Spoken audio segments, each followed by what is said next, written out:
शिक्षा एक ऐसा एसेंस है जो कि भविष्य को सुगंधित करता है और यहाँ बात है देश के भविष्य के सुगंधित होने की। विकसित भारत शिक्षित भारत की इस सोच के साथ आज का ये विषय जुड़ा हुआ है। नमस्कार, मैं निधि हूँ आपके साथ और चंडीगढ़ स्पीक्स के आज के इस कार्यक्रम में हम बात कर रहे हैं विकसित भारत और शिक्षित भारत की सोच के साथ नेशनल एजुकेशन पॉलिसी 2020 के विषय में आज हम इस कार्यक्रम में बात करेंगे। और इस पर बात करने के लिए आज हमारे स्टूडियो में आमंत्रित हैं प्रीति सक्सेना सिंह, जो कि हैं डिप्टी कमिश्नर केंद्रीय विद्यालय संगठन रीजनल चंडीगढ़ ऑफिस से। नमस्कार मैम, आज के इस कार्यक्रम में आपका स्वागत है। बहुत बहुत धन्यवाद। जब शिक्षा की बात आती है तो देश में शिक्षा को आगे बढ़ाने के लिए, और स्पेशली अगर हम बात करेंगे कि एक पर्टिकुलर ग्रुप की, चाहे सेंट्रल गवर्नमेंट एम्प्लॉयज़ की बात करें, डिफेंस से जुड़े हुए पर्सनल्स के बच्चों की एजुकेशन की बात करें, जिनकी ट्रांसफ़र भी है और जिनको अपनी रिस्पॉन्सिबिलिटीज़ भी निभानी है, लेकिन परिवार के लेवल पे एक बहुत बड़ी जिम्मेदारी बनती है बच्चों की एजुकेशन। जी, तो हम चाहते हैं इस कार्यक्रम की शुरुआत करें हम केंद्रीय विद्यालय संगठन की नींव से। जी, बहुत बहुत धन्यवाद मुझको स्टूडियो में आमंत्रित करने के लिए।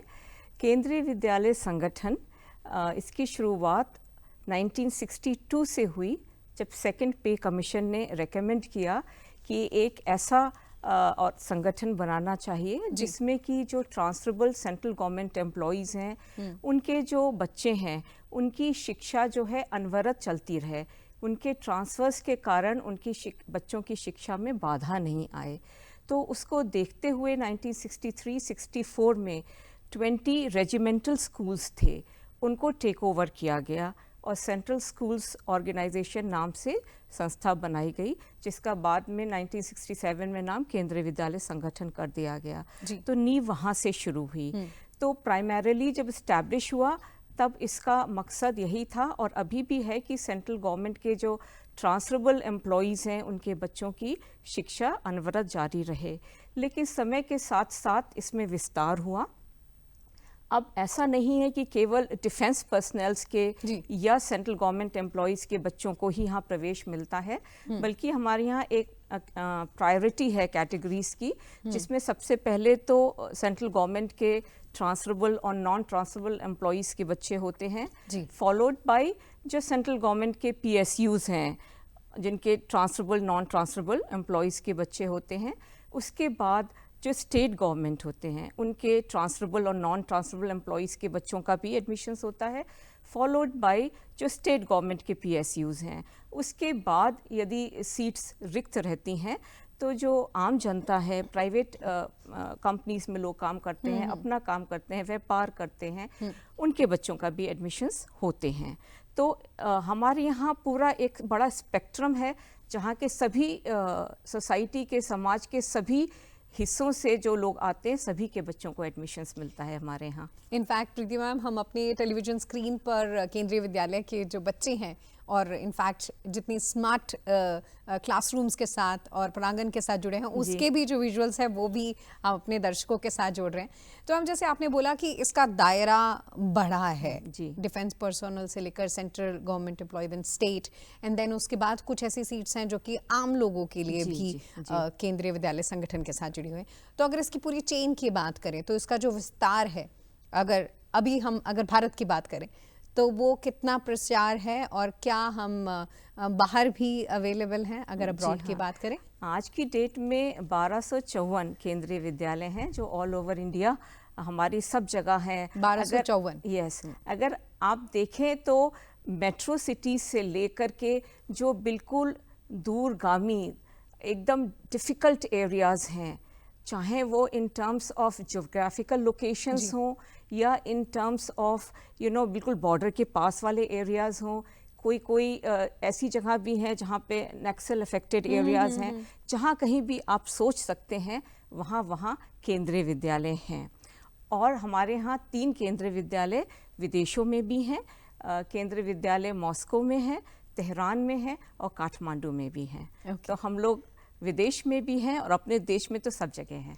मतलब एजुकेशन की जो ना सिर्फ रिक्वायरमेंट बल्कि जो हमारा हक बनता है, उसके साथ आप दूरगामी क्षेत्रों के बच्चों को भी जोड़ रहे हैं और इनफैक्ट हर सेक्टर को जोड़ रहे हैं। जी। तो जैसे मैम आपने बिगिनिंग में एक बार इसको टच अपॉन किया था कि जो हमारा उद्देश्य है, जी। शिक्षा तो प्राइमरीली है, लेकिन अगर नेशनल एजुकेशन पॉलिसी 2020 की बात करें तो उसको लेकर कितना आप लगातार काम कर रहे हैं?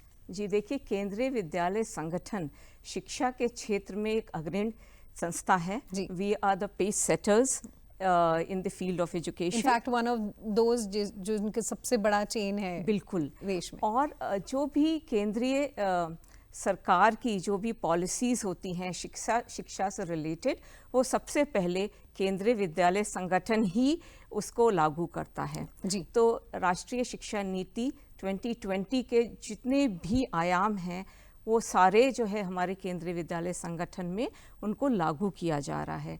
देखिए, सबसे पहले इससे पहले ही राइट टू एजुकेशन के अंतर्गत आरटी के अंतर्गत 25% रिजर्वेशन होता है, वो हम लोग के यहाँ दिया जाता है। जी। नई शिक्षा नीति में है, राष्ट्रीय शिक्षा नीति में है कि हमें जो है अर्ली चाइल्डहुड एजुकेशन और केयर पे भी ध्यान देना है। तो हम लोग के यहाँ बाल वाटिकास भी स्टार्ट कर दी गई हैं। बाल वाटिका 1, बाल वाटिका 2, बाल वाटिका 3 मीन्स 3 साल से बच्चों का एडमिशन होकर के 5 साल तक जो अर्ली वो बाल वाटिका में रहते हैं। बाल वाटिका में, उसके बाद क्लास 1 और 2 जो फाउंडेशनल स्टेज 6 साल से उम्र की है। तो हम लोग ये शिक्षा नीति का जो ये पहलू है इसको भी हम लोगों ने लागू कर दिया है।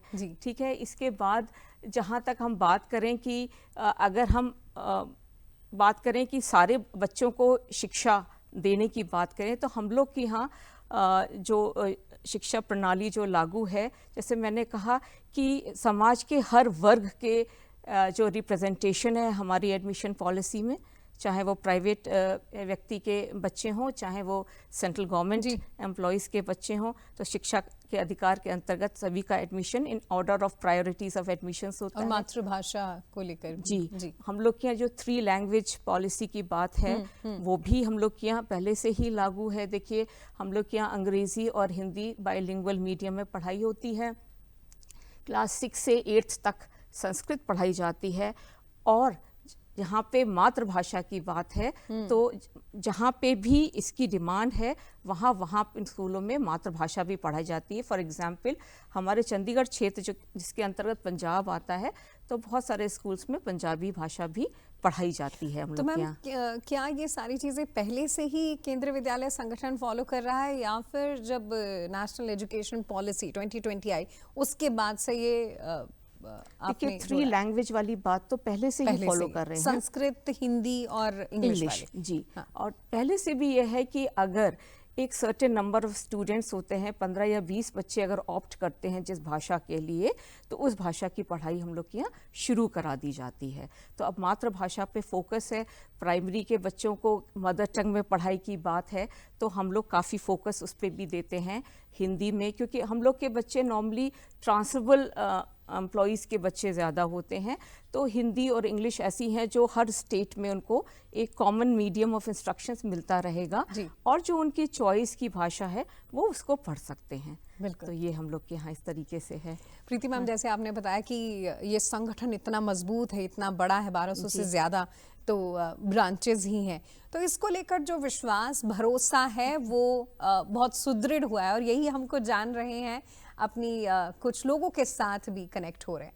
जी, इम्पॉर्टेंट रोल अदा कर रहे हैं एजुकेशन सिस्टम में। बच्चे वहाँ पर एजुकेशन के साथ साथ स्पोर्ट्स को लेके बहुत एक्टिविटीज़ करते हैं, एक्स्ट्रा करिकुलर एक्टिविटीज़ बहुत करवाई जाती हैं। सो ये बहुत इम्पॉर्टेंट है एक बच्चे के विकास के लिए और एक बच्चे को प्रगति के हिसाब से सोचने के लिए। देश के प्रति अगर हम उनको मॉरल वैल्यूज़ में कुछ देश के प्रति बात बताएं, मॉरल वैल्यूज़ बहुत इम्पॉर्टेंट है। मुझे लगता है बेसिक एजुकेशन से कहीं ज़्यादा इम्पॉर्टेंट मॉरल वैल्यूज़ की इम्पोर्टेंस है। जब सेंट्रल नीति आई तो सारे सब्जेक्ट्स पे प्रॉपर फोकस किया गया और उसके कारण हर एक का ग्रोथ अच्छा हुआ।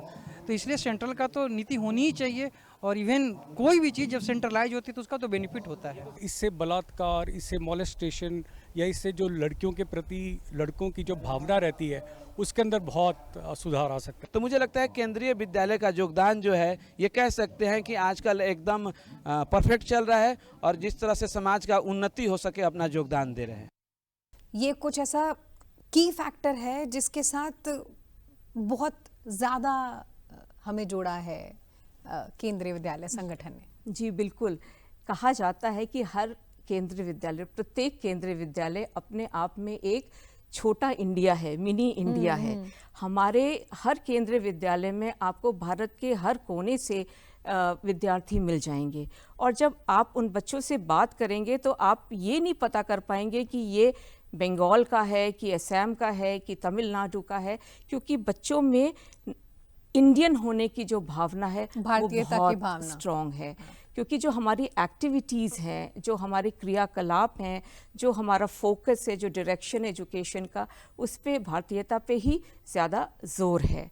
ठीक तो है, क्या मैम ऐसा अब्रॉड के जो 3 स्कूल हैं वहाँ पर भी ऐसा ही है? वहाँ पे भी ऐसा ही है बिल्कुल, क्योंकि जो हमारा प्रोग्राम ऑफ एजुकेशन है वो सब जगह सेम है, तीनों जगह, चाहे अब्रॉड हो चाहे इंडिया हो। ठीक है, तो जो हमारे देखिए हम लोग के यहाँ जैसे फॉर एग्जांपल कम्युनिटी लंच एक प्रोग्राम होता है प्राइमरी के बच्चों में। तो बच्चे अपने अपने घरों से खाना लेकर के आते हैं, जो उनका अपना खाना है, सब बैठ करके मिल करके बांट करके वो खाना खाते हैं।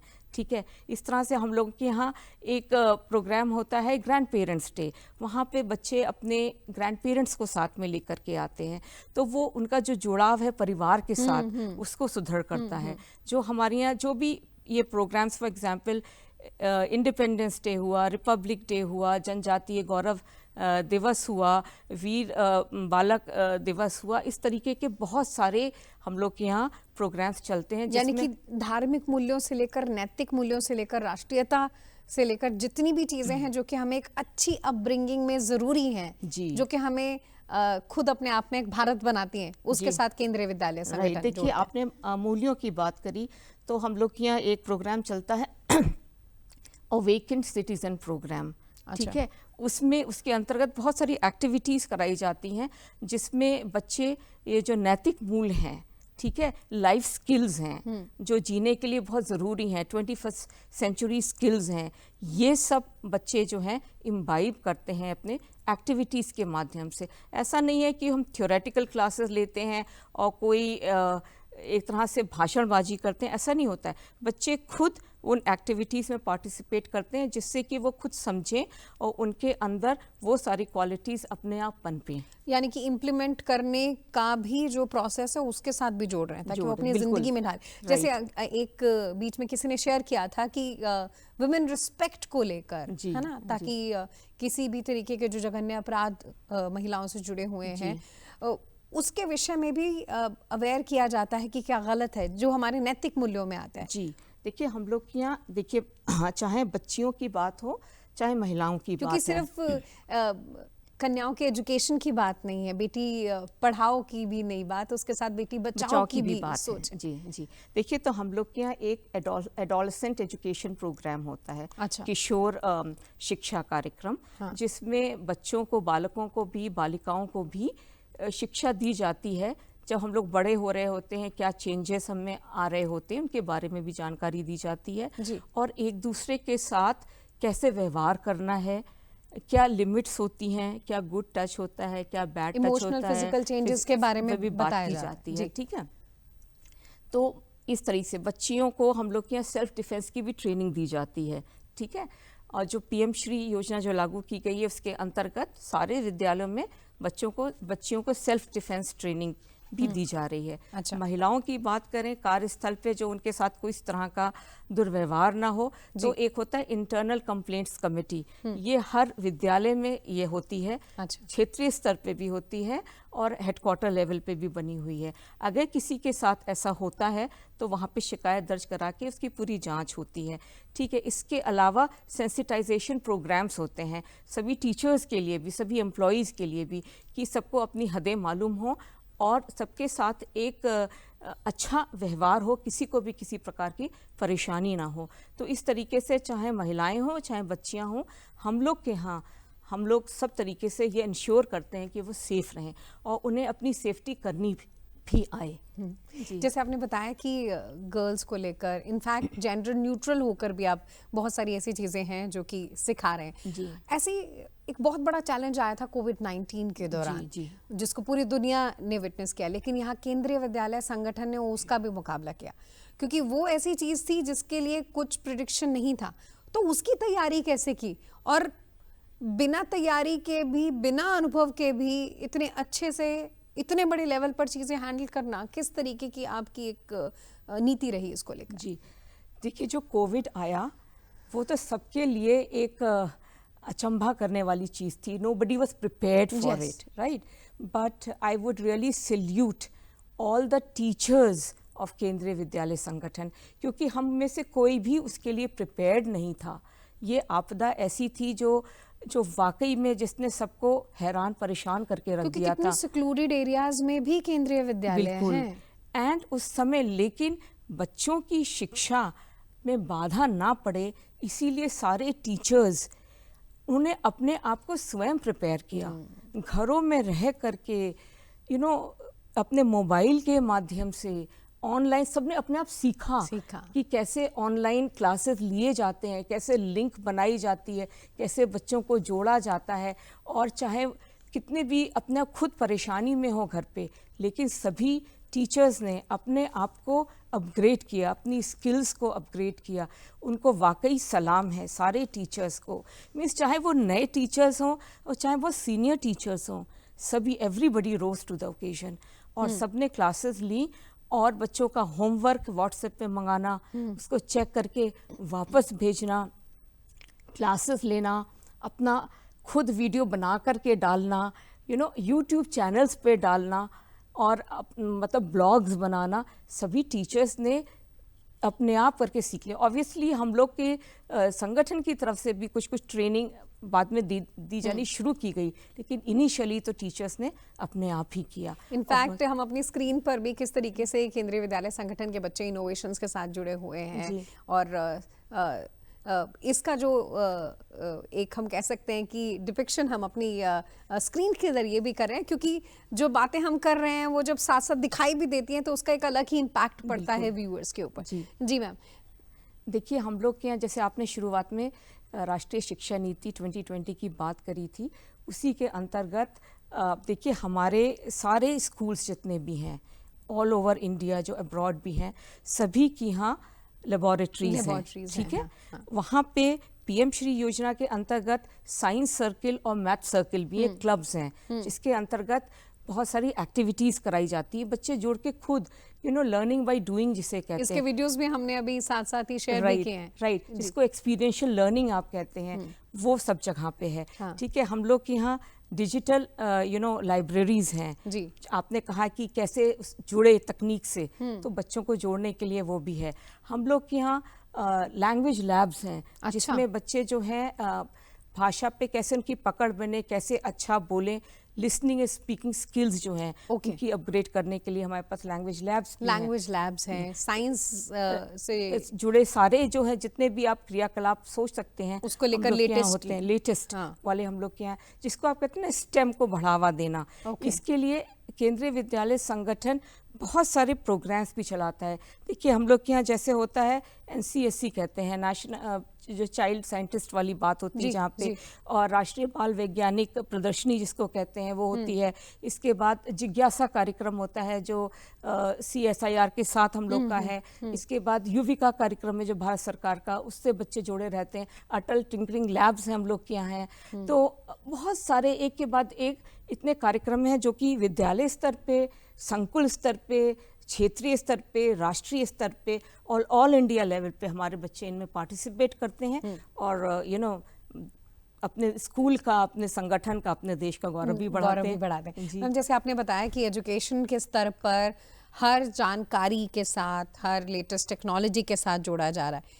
अब इनफैक्ट मैं चाहती हूँ कि कुछ और लोगों की रिएक्शन हम आपके साथ शेयर करें, क्योंकि जब हम ग्रास रूट लेवल पर जाते हैं तब ज़्यादा हम कनेक्टेड हो पाते हैं। जी, मुझे लगता है कि मॉरल वैल्यूज़ को स्कूल्स में, स्पेशली केंद्रीय विद्यालय में, जिसमें बच्चों को लड़कियों के प्रति उनकी जो एम्पथी होनी चाहिए, वो बहुत ज़रूरी है। केंद्रीय विद्यालय की जो एजुकेशन सिस्टम है वो बहुत ही ग्रास रूट लेवल से करवाते हैं। उनका जो सिस्टम है वो इतना स्ट्रॉन्ग सिस्टम है। केंद्रीय विद्यालय के शिक्षा में मुझे लगता है कि बहुत सालों बाद राष्ट्रीय शिक्षा नीति अब बदली हुई है। सेंट्रल गवर्नमेंट को आगे बढ़ा है क्योंकि वहाँ के सारे टीचर्स वेल क्वालिफाइड होते हैं, तो इससे कि सभी बच्चे हमारे प्राइवेट के बजाय वो सेंट्रल जो स्कूल है केंद्रीय विद्यालय में पढ़े। तो जो सेंट्रल ने अभी लेटेस्ट शिक्षा नीति वगैरह में बदलाव किया है, इससे काफ़ी हद तक ग्लोबलाइज हुआ है। एक स्टेट से दूसरे स्टेट में ट्रांसफ़र कर रहे हैं, एक सिटी से दूसरी सिटी में ट्रांसफ़र कर रहे हैं, तो कोई भी सिलेबस में आपको डिफरेंस नहीं पड़ता क्योंकि उनके टर्म्स इतने अच्छे तरीके से प्लान्ड होते हैं कि सिलेबस मिस आउट करने की कोई मतलब ऐसी प्रॉब्लम भी नहीं आती है बच्चों को। जब बातों के तमगे से हम जुड़ते हैं और अप्रिसिएशन साथ साथ हमें मिलता है, तो आप इस विषय में क्या कहना चाहते हैं? क्योंकि केंद्रीय विद्यालय अपने आप में एक बहुत बड़ा संगठन है जो कि देश के नैतिक मूल्यों को आगे बढ़ा रहा है, एजुकेशन के साथ जोड़ रहा है, तो आपको क्या लगता है कि इसका प्रचार प्रसार और लेवल पर कॉमन लोगों के बीच में भी होना चाहिए? जी बिल्कुल होना चाहिए। देखिए, हम लोग खाली अपने आप में लिमिटेड नहीं हैं, तो हम लोग के कम्युनिटी आउटरीच प्रोग्राम्स भी होते हैं विद्यालयों में। ठीक है, हम लोग के यहाँ ये सिस्टम भी है कि हम लोग एक सिस्टर स्कूल होता है कि जो आपके पड़ोस का कोई भी, चाहे वो स्टेट स्कूल हो सकता है, तहसील लेवल का स्कूल हो सकता है, रूरल लेवल का स्कूल हो सकता है, उसके हर स्कूल एक स्कूल के साथ जुड़ा होता है जिसमें आपसी आदान प्रदान होता है। वहाँ के बच्चे हमारे स्कूल में आते हैं, इंटरमिंगल होते हैं, हमारी लेबॉरेटरीज़ वो देखते हैं, हमारे बच्चे वहाँ जाते हैं, एक्सचेंज प्रोग्राम होता है। ठीक है, हम लोग के बच्चे जो हैं जैसे through scout and guide activities के थ्रू जो स्वच्छता अभियान है, इन सब में जाते हैं। जो कॉमन एरियाज़ है वहाँ की सफाई करना, रेलवे स्टेशन की, अपने कॉलोनीज़ की, अपने आसपास की, तो सबको जोड़ते हैं। बिल्कुल, अगर छोटे लेवल से ही बच्चे इस बारे में जानेंगे तो वो घर की स्वच्छता का भी ध्यान रखेंगे, आसपास की स्वच्छता का भी, नैतिक मूल्यों का भी, देश से जुड़ी पॉलिसीज का भी, और उनमें अपने आप ये जो वैल्यूज़ जो हैं उनमें इम्बाइब होती हैं। और इसके इन सारे प्रोग्राम्स में हम लोग पेरेंट्स को भी शामिल करते हैं। देखिए, PTMs होती हैं, जो स्वच्छता अभियान हमारे होते हैं, उनमें भी हम पेरेंट्स को बुलाते हैं। कभी जब एक पेड़ माँ के नाम वाली शुरुआत हुई थी, तब हम पेरेंट्स स्कूल में आए। तो और जो हम लोग के एनुअल फंक्शन होते हैं या ग्रैंड पेरेंट्स डे, जैसे मैंने कहा, बहुत सारे कार्यक्रम होते हैं जहाँ पेरेंट्स भी पार्टिसिपेट करते हैं। जो हमारे एलुमनाई हैं, जो हमारे स्कूलों से पढ़ के निकले हुए बच्चे हैं, आज ऐसी पोजीशंस में हैं who can give back to the society, वो भी आते हैं, वो स्कूल के साथ जुड़ते हैं। और वो जो है चाहे वो इन टर्म्स ऑफ एक्सपर्टीज़ हो, चाहे इन टर्म्स ऑफ कोई रिसोर्सेज की बात हो, वो जुड़ करके कम्युनिटी की मदद के लिए आगे आते हैं। तो इसका, जैसे आपने कहा, प्रचार प्रसार कम्युनिटी के साथ भी हम लोग शेयर करते हैं। मैम, जैसे आप बता रहे हैं कि कम्युनिटी के साथ प्रचार प्रसार है, लेकिन मेजरली सेंट्रल गवर्नमेंट से जुड़े हुए जो एम्प्लॉयज़ हैं उनका एसोसिएशन, उनके बच्चों का एसोसिएशन इसके साथ है, तो क्या आपको लगता है, क्योंकि जितनी बातें हमने की हैं तो बहुत सारे ऐसे देखने वाले होंगे जो एक्सपेक्ट कर रहे होंगे कि आम लोगों के लिए भी जो दायरा थोड़ा सा और बढ़े, क्योंकि जब देश के अगर ओवरऑल बढ़ोतरी की बात है तो उसमें बहुत बड़ा कंट्रीब्यूशन है, और अगर नंबर ऑफ हमारी पॉपुलेशन की बात करें, हम सबसे ज़्यादा हैं, तो हमें लगता है कि इसमें ज़्यादा से ज़्यादा बच्चे जुड़े आम लोगों के भी। जैसे मैंने कहा, जो राइट टू एजुकेशन में क्लास 1 में जब एडमिशन्स होते हैं तो 25% रिजर्वेशन होता है RTE के बच्चों के लिए, जो कॉमन, मतलब जरूरी नहीं है वो सेंट्रल गवर्नमेंट के बच्चे हों, वो सारे तो प्राइवेट वाले बच्चे ही होते हैं। 25% वो होते हैं। और जहाँ जहाँ ऐसी जगहें भी काफ़ी हैं जहाँ पे सेंट्रल गवर्नमेंट एम्प्लॉयज़ की अगर संख्या कम है, तो वहाँ पे भी जो आम पब्लिक है, जो प्राइवेट जॉब्स कर रहे हैं, उनके बच्चों को भी एडमिशन्स मिलता है। तो ऐसा मैंने कहा कोई रिस्ट्रिक्शन नहीं है, सभी के लिए है, लेकिन खाली एक प्रायोरिटी सेट है कि अगर सीट्स अवेलेबल हैं तो वो इस तरीके से उनको भरा जाएगा कि जो प्रेफरेंस होगी पहले सेंट्रल गवर्नमेंट एम्प्लॉयज़ के लिए, followed by state government, followed by private. तो बहुत सारे स्कूल्स ऐसे हैं जहाँ पे जो प्राइवेट जो पर्सन्स हैं उनके बच्चों की संख्या काफ़ी ज़्यादा है हम लोग के स्कूल्स में। आपने जैसे बताया कि 25% का तो है ही है, और जहाँ पर कम सेंट्रल गवर्नमेंट एम्प्लॉयज़ है वो भी कॉमन लोगों को वो पोर्शन मिलता है। बिल्कुल। अच्छा मैम, एक मैं जल्दी से आपसे एक ये जानना चाहती हूँ, क्योंकि कार्यक्रम के लगभग समापन पर पहुँच चुके हैं। फिट इंडिया मूवमेंट को लेकर बहुत कुछ कर रहा है। फिटनेस की जब बात है, क्योंकि शिक्षा की बात होगी, विकसित होने की बात है, तो उसमें बहुत बड़ा कंसंट्रेशन आपने दिया है, जो कि प्रधानमंत्री जी का भी है। जब फिटनेस की बात हो तो उसके लिए आप क्या कुछ कर रहे हैं? फिटनेस तो सबसे ज़्यादा इम्पोर्टेंट है। Without being fit you can not achieve anything, ठीक है। तो इसलिए हम लोगों को स्कूल्स में, केंद्रीय विद्यालय संगठन में इस पर बहुत जोर दिया जाता है। हम लोग के यहाँ स्पोर्ट्स एक बहुत ही महत्वपूर्ण हिस्सा है हमारे पूरे करिकुलम का, हमारे पूरे बच्चों की दिनचर्या का। हर बच्चे को हर क्लास में स्पोर्ट्स पीरियड मिलते हैं, ठीक है। इसके बाद हमारे बच्चे संकुल स्तर पे, विद्यालय स्तर पे, क्षेत्रीय स्तर पे, राष्ट्रीय स्तर पे, अंतर्राष्ट्रीय स्तर पे भी पार्टिसिपेट करते हैं। चाहे कोई भी हो, चाहे वो हमारे अपने खेल हों, जैसे देशी खेल जैसे कि खो खो है, कबड्डी है, मलखम्ब है, और चाहे शूटिंग हो, चाहे आर्चरी हो, चाहे ताइक्वांडो हो, जूडो हो, क्रिकेट हो, फुटबॉल हो, हर चीज़ में पार्टिसिपेशन होता है। मुझे लगता है कि इसका बहुत एक स्पेशली एक पूरा एपिसोड डेडिकेट करना चाहिए हमें। फिट इंडिया की ये जो सोच के साथ, काम के साथ और मिशन के साथ जो केंद्रीय विद्यालय संगठन जोड़ रहा है। और हम चाहेंगे कि प्रीति सक्सेना मैम हम हमारे साथ उस कार्यक्रम में भी ज़रूर जुड़े, ये वादा करते हुए आप ज़रूर जाएं। तो आज के इस कार्यक्रम को हम यही समाप्त करते हैं, लेकिन इसकी कड़ी हम आपके साथ आगे जरूर जोड़ेंगे। प्रीति सक्सेना मैम, जो कि डिप्टी कमिश्नर हैं केंद्रीय विद्यालय संगठन चंडीगढ़ रीजन से, ये आज के इस कार्यक्रम में हमारे साथ जुड़े। मैं निधि आपके साथ, आपका ये साथ देने के लिए बहुत धन्यवाद करती हूँ। आप इस कार्यक्रम के साथ हमारे YouTube channel DD Chandigarh, DD Punjabi, DD Haryana के साथ भी जुड़ेंगे, और हमारे सैटेलाइट चैनल्स के साथ जुड़कर भी आप इस कार्यक्रम का हिस्सा बन रहे हैं। बहुत बहुत धन्यवाद। बहुत धन्यवाद।